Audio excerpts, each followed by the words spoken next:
following podcast is a production of Radio Felician, the voice of Felician University of New Jersey and the home of alternative rock done right. Available via iHeartRadio, TuneIn, the Radio Felician app, and at radiofelician.com. Radio Felician University. This is Back to the Nest, a podcast from Felician Athletics and Radio Felician, where we spotlight and talk to former Felician University student athletes. What was it like for them to be a Golden Falcon? What are they doing today? And everything in between.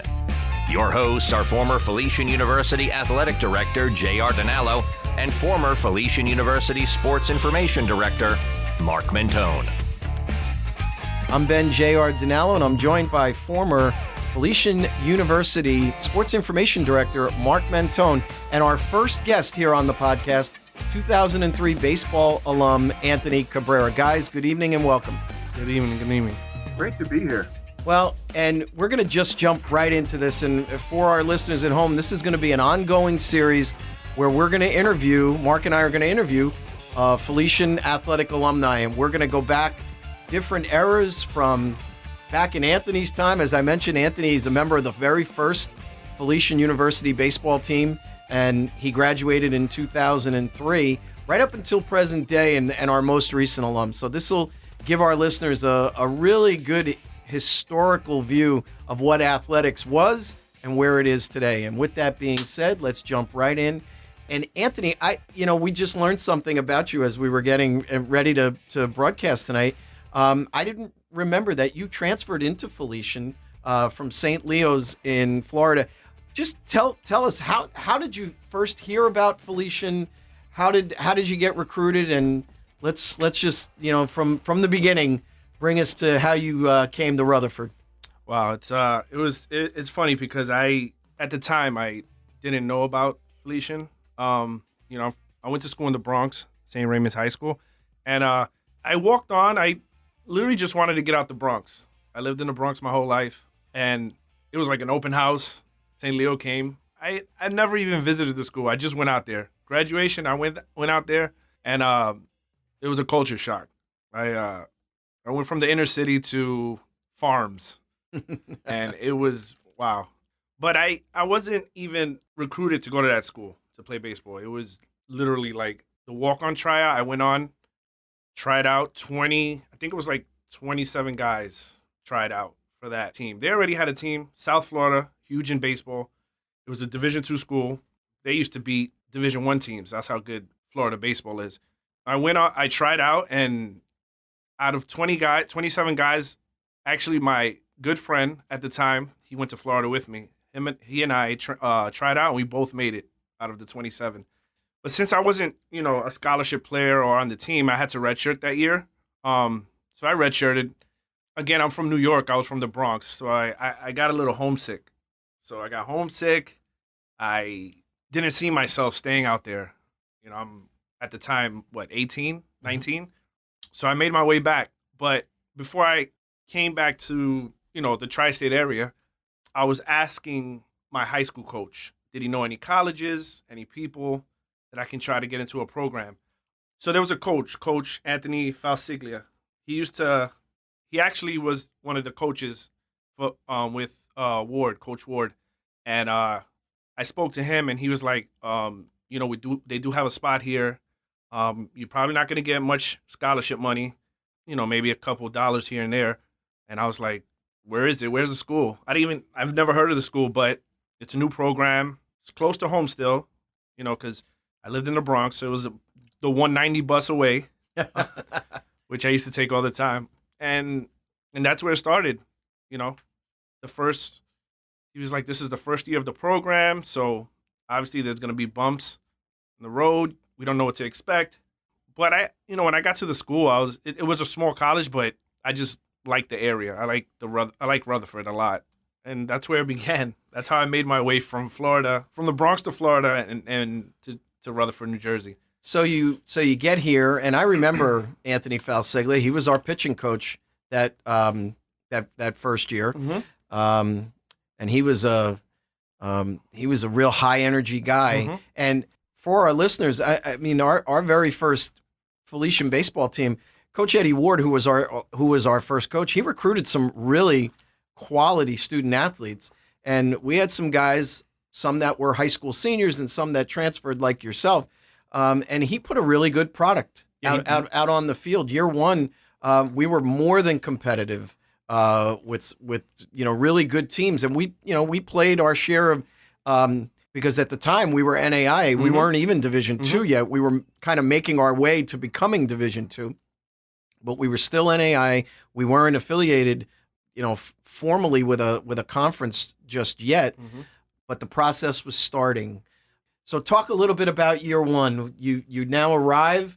What was going to class like? What was practice like, and everything? Because when Anthony walked in here today into the really nice radio station here on the Rutherford campus, his first words to me is, "Man, this is not like what it was 20 years ago." It was amazing. It's amazing walking in here. This is to see how far the university has come. Man, that first year, I got actually a story about that.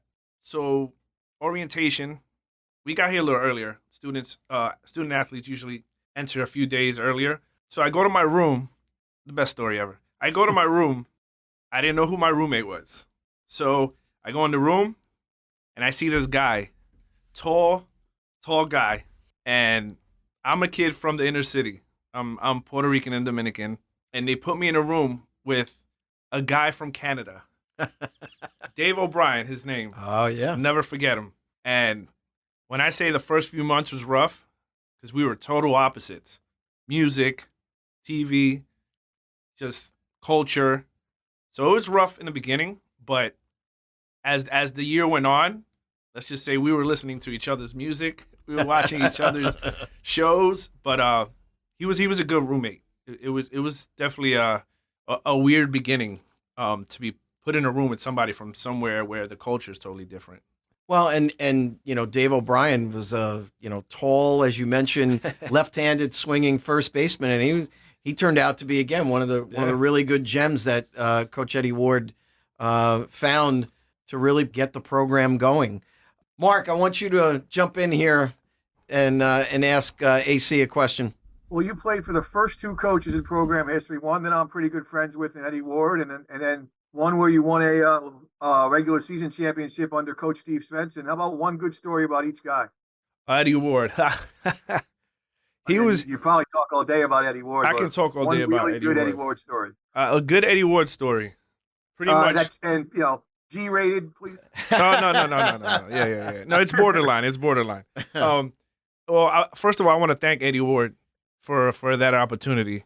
Eventually, I'm sure he'll maybe hear this. I just want to thank him for giving me that opportunity to play here, because he did not recruit me. I honestly the last person probably that made the team that year, because he already had recruited maybe the full team of guys that he was looking into. So for giving me that chance and trusting Anthony, Coach Fal, to let me come here was I appreciate that.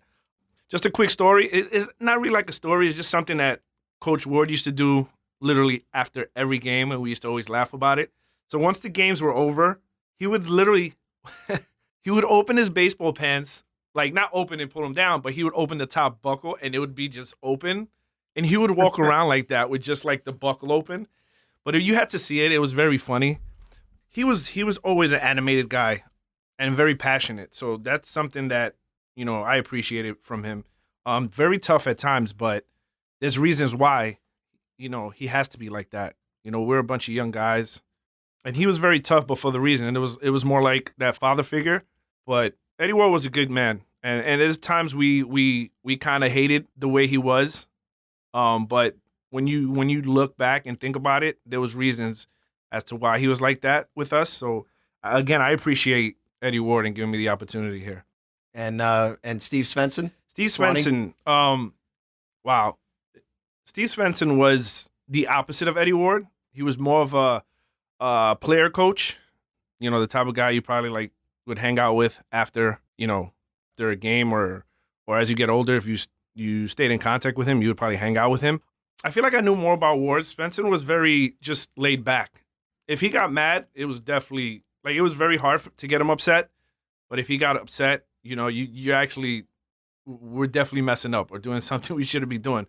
But he was more of a player coach, a player-friendly coach. So I did like that about them at the time. I think I was my junior, senior year when he got there. So he definitely was, how can I put it, like a captain, senior type of coach. Like he believed in the captains and he let them speak their mind, and kind of like take over the team.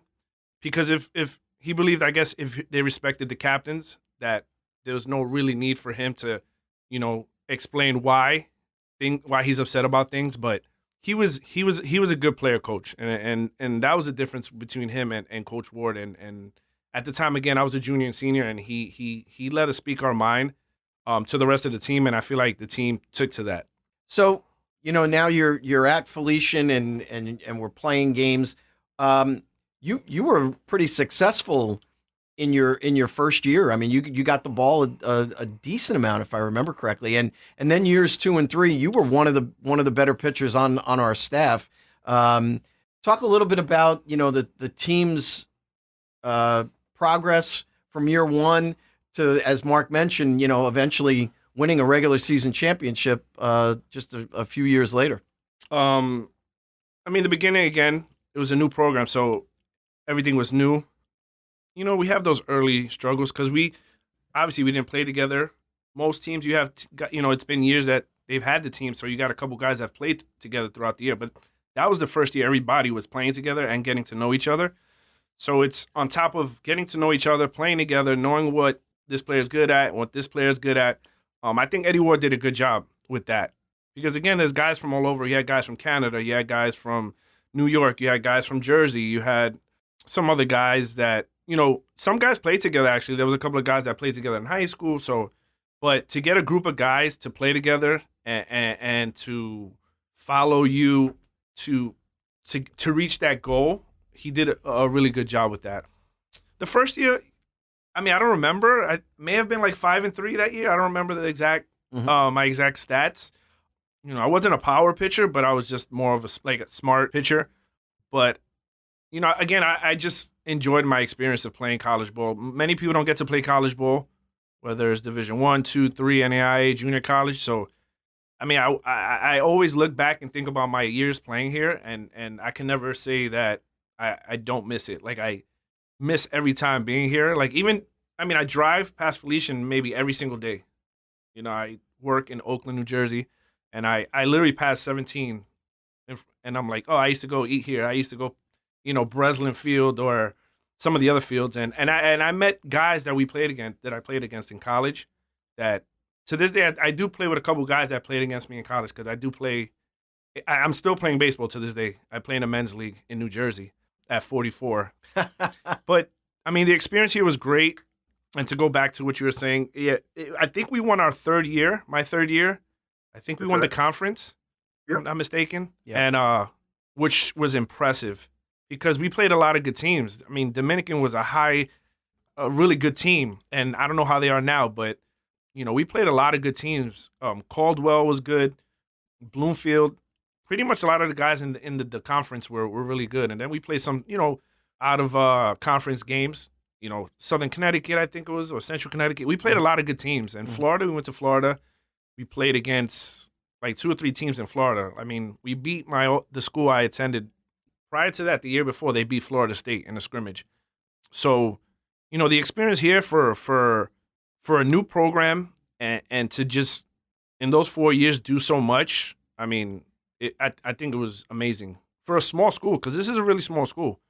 And now I follow the baseball team as much as I could, and there's been a couple of times I came to visit the coaches, and I've seen they've won rings. They were ranked top 25 a few times. So it's just, I'm just proud that I played ball here at Felician. You're listening to Back to the Nest, a podcast from Felician University Athletics. With the success that the baseball program has had here at Felician, since your graduation, what is that like for you? What does it mean for you to be a Golden Falcon?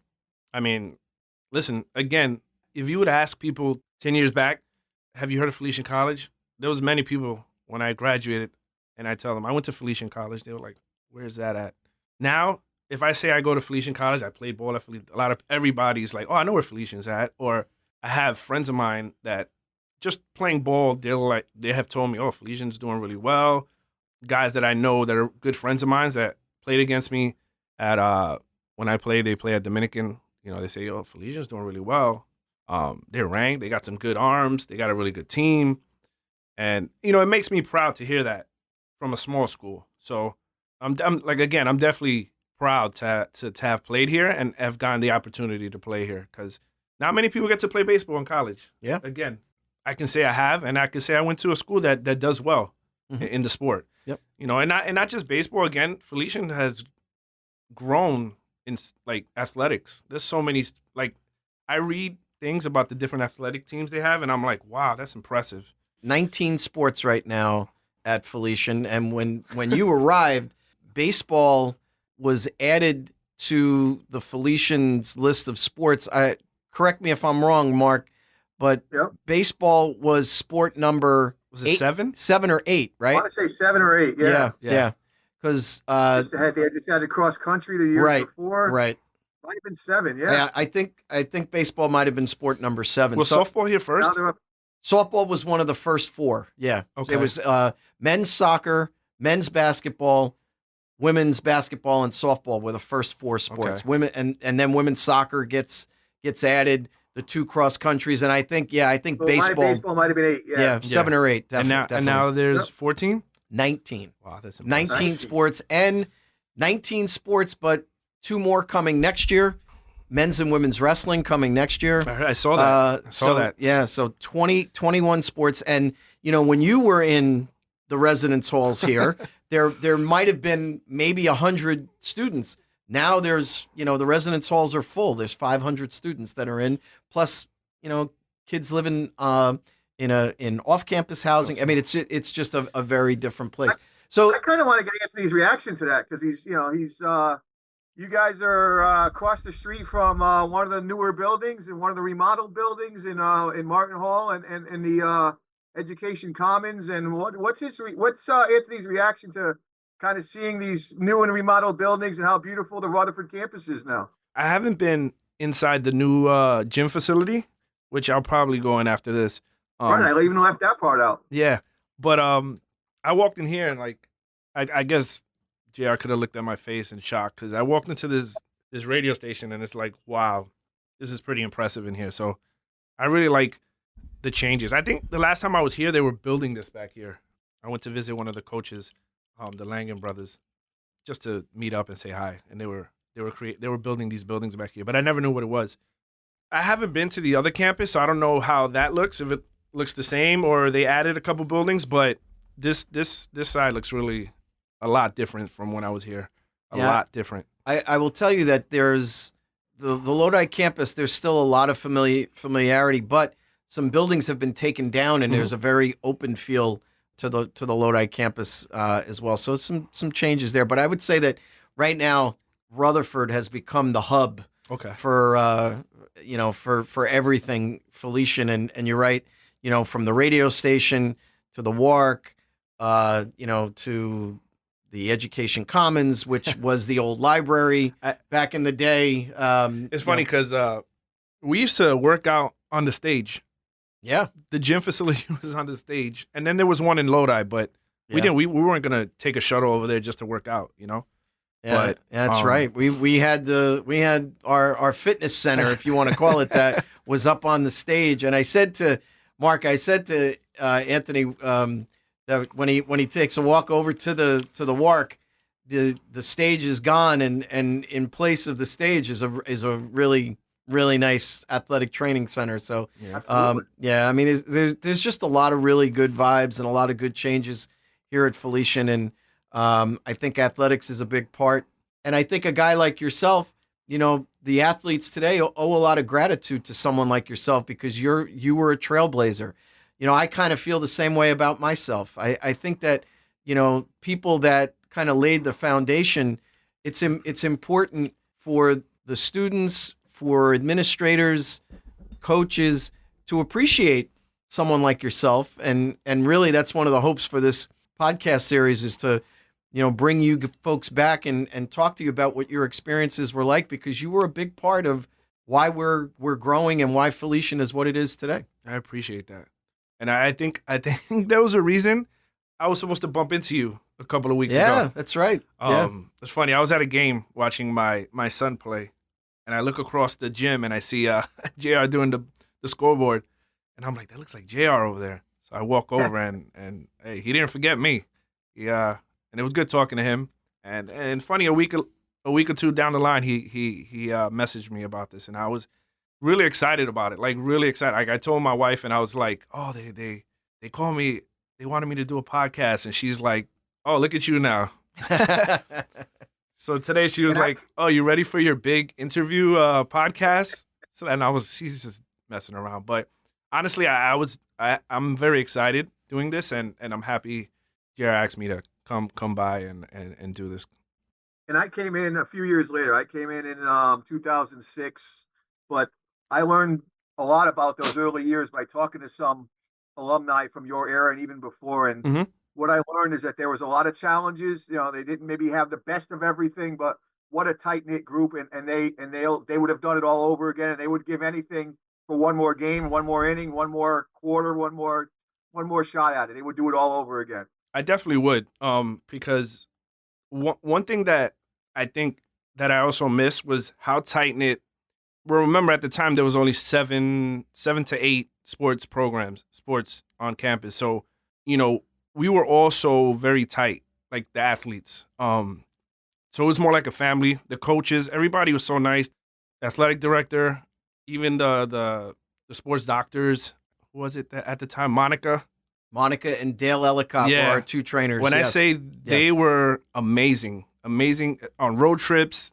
They were so just for anything you could come to meet with them. I mean, everybody was just so friendly, and the coaches open door policy, and everybody was so close. The basketball players, the softball players, we were all just so close. Like, and just talking about that, I definitely wanted to. And this is something I had in my mind I wanted to talk about. I just wanted to say rest in peace to Jarrell.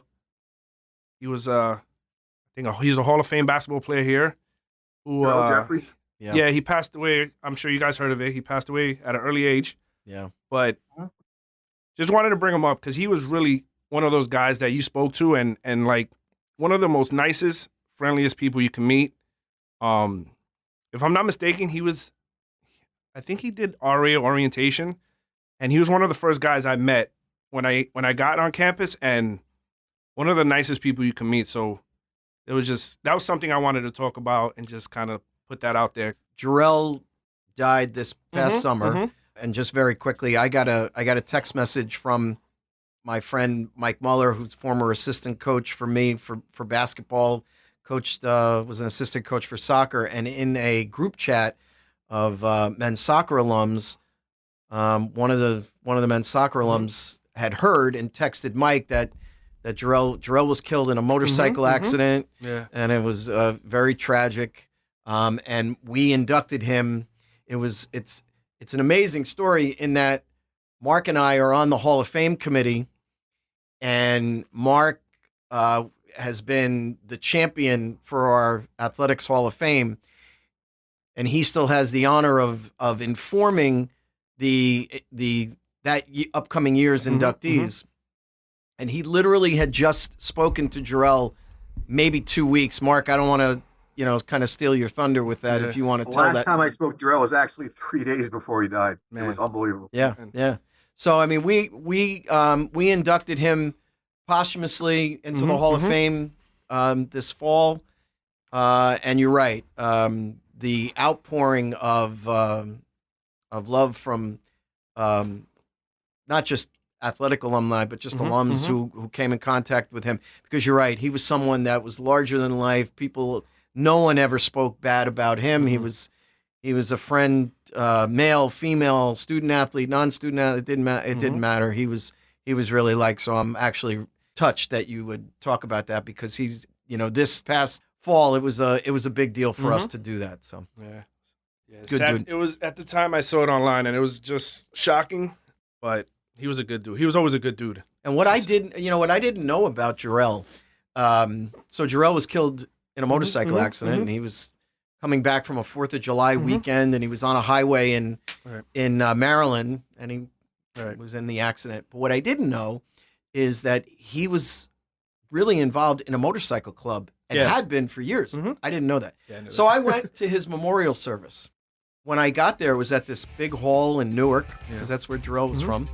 And there had to be, no lie, over 400 motorcycles on the street with tons of people that were involved in this motorcycle club. I didn't realize how involved he was in that. It was crazy.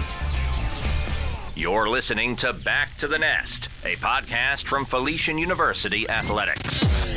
Mark, any other questions for Anthony? Maybe touch one more time on just what you think of the team today and how proud you are to have laid the groundwork for that.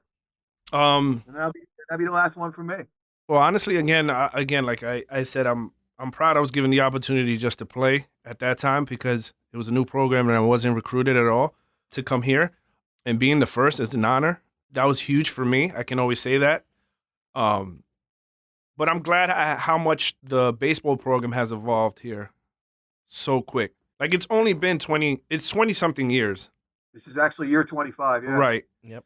And for just 25 years, it seems like a lot, but it's not when it comes in terms of us starting a new program and new, like they have won championships. They're well known now. You got, from what I see, they get recruits from all over, Miami, down south. Like, this is a school up north in Jersey. Like, most guys want to play in Florida, you know? So they're doing such a great job over there, the brothers, the Langan brothers, and the rest of the coaching. So I'm really happy for them. I have a kid that plays on the team now that I actually played baseball with him in a men's league. Well, I was playing with him last year. He's new to the program. He transferred from a junior college, but I'm glad that he's here experiencing what I experienced because it was Ward and Coach Steve, but the Langan brothers were there also from that time. They were the assistant coaches. So, and there were some other coaches that, I mean, they did such a great job when I was here. It's funny, we used to work out at, there's like I don't know if it's still even there. There was like a church, Watakers. Yeah, Watica's still across the street. Yeah. Oh, yeah. Yep. So we used to go in there, and you would think being inside you'd be warm. No, that place was just as cold inside as it was outside. And I'm glad now they got, we played at Breslin, but they play at, what field do you guys play at now? So it's funny, and I was going to eventually get to that. We're back playing at Breslin this year. Yeah. We were for many years we were at the Lyndhurst Recreation Complex. It was a great complex, and this is now the second year that we're not going to be there. But it's kind of a return to where we once were, to be playing again at Breslin Field. Great complex. They've made some upgrades, and it's a little bit different from when you played. It's an all-field turf. It's turf field now. It's not dirt. Yeah. So, and I remember, I remember sitting in that press box during some really cold nights when we would be playing back then, and it's actually pretty cool that our men's and women's soccer teams are playing again at Tryon Field in Rutherford, and our baseball team this year will be back at Breslin Field. So they're back in Rutherford. Yes. Yeah. And it's funny because we not only did we play at Breslin, we played on an open field. I don't know if you remember the one in Rutherford by the water. Oh, by Memorial Park. Yeah. Yeah. We used to play games there too, and I mean, there's no fence there. There's no fence. It was an open field, and it was a skinned-in field. Yeah, right. Yeah. It was so. Now every field in Jersey is turf. Yeah. So, but Breslin was great. That was such a good field to have. They really took care of it. But yeah, I don't miss those. That's the only thing I don't miss is those cold. I mean, I think the one time we played at Mercy College, and Mercy College is on the water in New York. Yep. Yes. And when I say freezing, we just didn't care. We just wanted the game to end. And we ran on the bus. It was probably one of the coldest games I ever played in. I don't know you were there. I know you used to go to the games with us. Yeah. And we had some great, I mean, the guys were all good, man. These guys I played with, man, we just had like it was just like a family. I still keep in contact with a lot of the guys. Maybe we don't speak, but I through social media, which it's funny, we didn't have social media. Yeah, that's right. That's right. We didn't have social media. There was no, but I do keep in contact with some people via social media, Facebook, and not just baseball players, soccer players, basketball players from those years. And, it's good to see that a lot of people are doing well and just to keep in contact. And, I mean, I'm going to visit Felician. I'm going to be part of Felician as long as I'm here, And it's funny. The last time I came to Felician was maybe like 3 or 4 years ago for a basketball game. And the first person I saw was the voice of Felician. Dennis Huzzy. And the funny thing is, we're talking about, inducting Jarrell, but we inducted Dennis Huzzy into the Hall of Fame this year. He was, sorry to cut you off. No. When I say he was another person that just made playing sports here great. It was, man, he was on top of the book. He was, he was the voice, as I said. And also, like, when he was like, what song do you want when you come up to warm up? Like, he had a playlist. Our music, when the guys went to bat, and he was just being around him, it was always a fun time. He's such a good guy. And when I saw him, it was like we picked up where we left off. And, like, he remembered me. Like, how many athletes come, or people? And that's one thing. A lot of people here don't forget. I guess because it was, like, small. They don't forget the people that used to play here or were part of Felician. Well, and many people echoed what you just said about Dennis and what he brought to the table, what he meant to Felician athletics. And let me just tell you, knowing him as well as I do, and Mark could certainly echo this, everything that he meant to you, you meant to him. I mean, he embraced every aspect about being a part of Felician and Felician athletics, and it was a huge part of his life. And when he got the call from Mark that he was going into the Hall of Fame, he was That's awesome. Over the moon as well. So yeah, he definitely deserved that. Yeah. One final thought.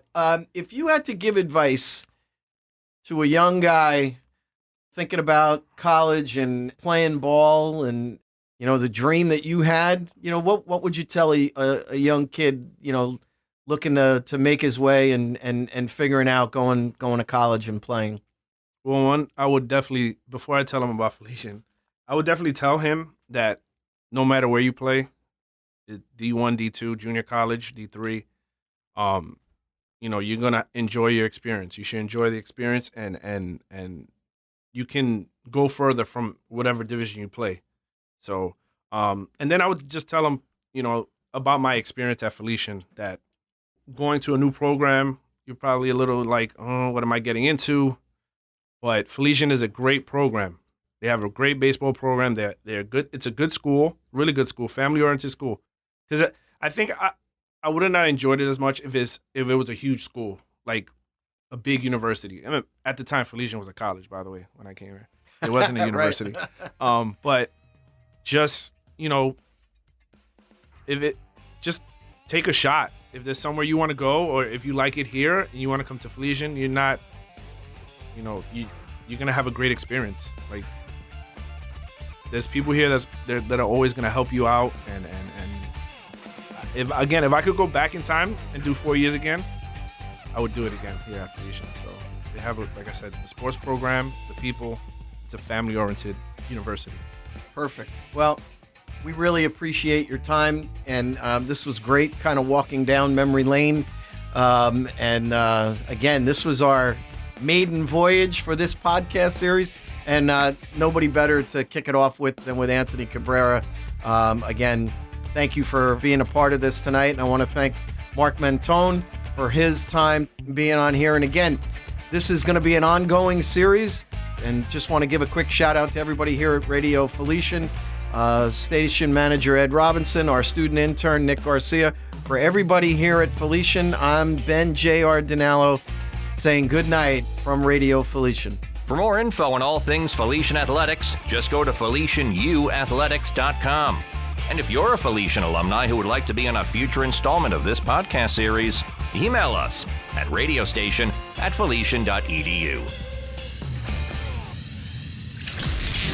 This podcast has been a production of Radio Felician, the voice of the Franciscan University of New Jersey. The views expressed are solely those of the hosts and guests and are not official statements of Felician University. Visit Radio Felician on the web anytime at radiofelician.com. Want to send an email? Reach out at radiostation@felician.edu. Radio Felician, the Falcon.